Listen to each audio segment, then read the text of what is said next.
Arousal isn't a moral exemption from respecting somebody during sex or even before you get to the actual sex acts. This is really important because I see a lot of the time in the comments, there's this kind of attitude that, once arousal, you're in an aroused state, specifically men, okay, they can't control what they're doing after that, okay, and that this is a normal part of heterosexuality. No, it is not. In fact, there are too many examples now of people sharing, men who have sex with men, for example, the same kinds of dynamics when it comes to penetration, when a man is in an aroused state. There is not a moral exemption. You may believe that arousal changes people, that desire can narrow focus, that excitement can increase impulsivity. Mature, healthy adults who engage in sex are able to still maintain, if they have it already, some ethics, humanity, some integrity, some sense of right and wrong, a sense of decency.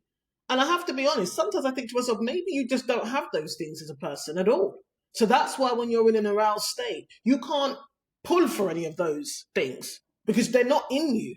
They're not part of your foundation. But then it really does speak to how you're approaching sex in the first place then. Because if you don't have a sense of decency, if you don't see the other person as a human being, if you don't feel or believe that they have a right to be comfortable, feel safe, to equally enjoy the experience, that it should indeed be mutual, then of course in an aroused state, then you're unsafe.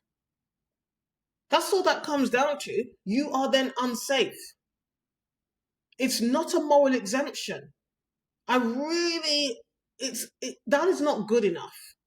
It's not good enough at all.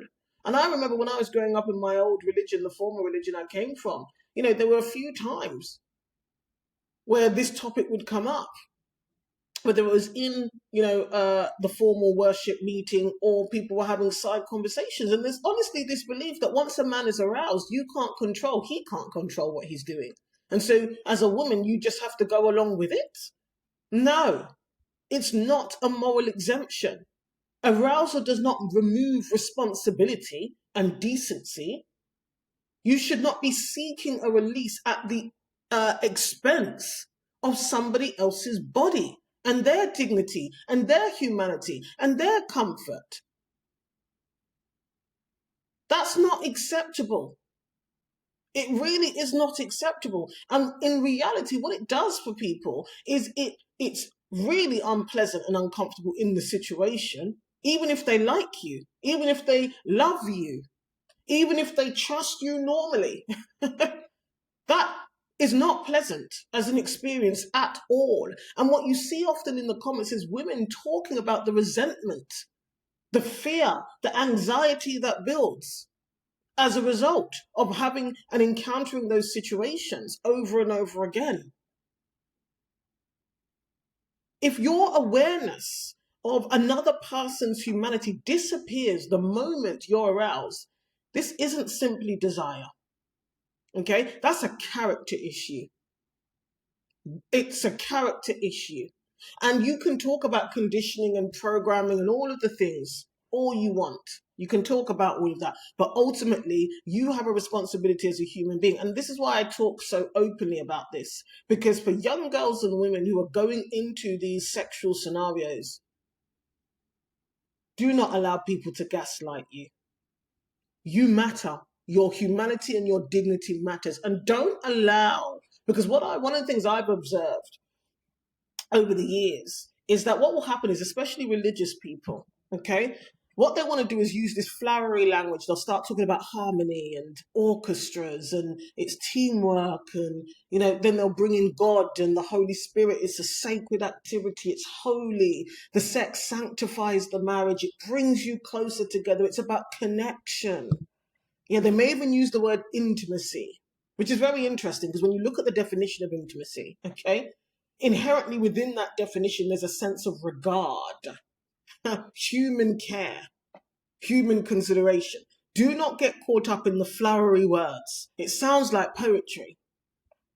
Okay, because they like to stay in that place using that kind of language so that we don't really have to be direct and talk about what's really happening and what's really being experienced. And one of the things that women are often told is that you need to suffer in silence.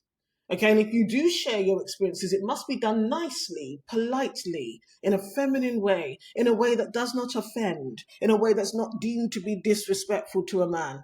No, no, no. When it comes to your bodily autonomy, when it comes to your humanity and your dignity, direct speech is needed. And the reality is quite often when we speak about these things as women, because it doesn't sound good, because it isn't good. Yeah, it is as bad and sometimes worse than it sounds. So people don't want you to talk about it. They prefer you to be quiet. They prefer you to be silent. And that includes the man that you are having sex with, the man that you're attracted to. And this is the thing, you can feel confused at times because maybe he's nice to you, whatever that means, normally outside of sexual situations. And so the individual you're experiencing during the act is very different. Maybe he's the father of your children, right? Maybe he has romanced you and wined and dined you. He's full of sweet nothings by text. And then when you're in that situation, it's a different story. Do not gaslight yourself. You matter. That is not normal. And on that note, okay, just because something has been normalized, just because something is common, just because something is typical, it does not mean it's healthy. I'm going to say that again. Just because something is common, just because something is typical, it does not mean it is healthy. And therefore, you don't have to put up with it. You don't have to accept it. Okay, because a man who cannot control himself, a man that cannot still interact with you with some level of decency during the act, in and around the act, while aroused, you shouldn't be sharing your body with him at all. It doesn't matter what title he has. Quite frankly, it does not matter. I'm past the point of mincing my words on these kind of things. And it's a personal standard that I hold. And the thing is, in the most vulnerable and so-called intimate, because we use that word really when we don't want to use the word sex, because intimacy is something very different to sex, right? Sex can be a part of intimacy. It's a type of intimacy, but really intimacy is far more layered. There are different facets to intimacy. It's not intimacy if actually you are being used, dehumanized during the act. If the person is more or less just doing it with themselves, but with your body. And then after, they're going to tell you that they love you, right? That they respect you. And the problem and reality is that when you listen to a lot of women talking, this can go on for years. This could just be the nature of that sexual relationship. So when you don't say anything, which I understand the reasons why women don't say anything, but then also they still share their body with this, but that person, it becomes a habit, a pattern.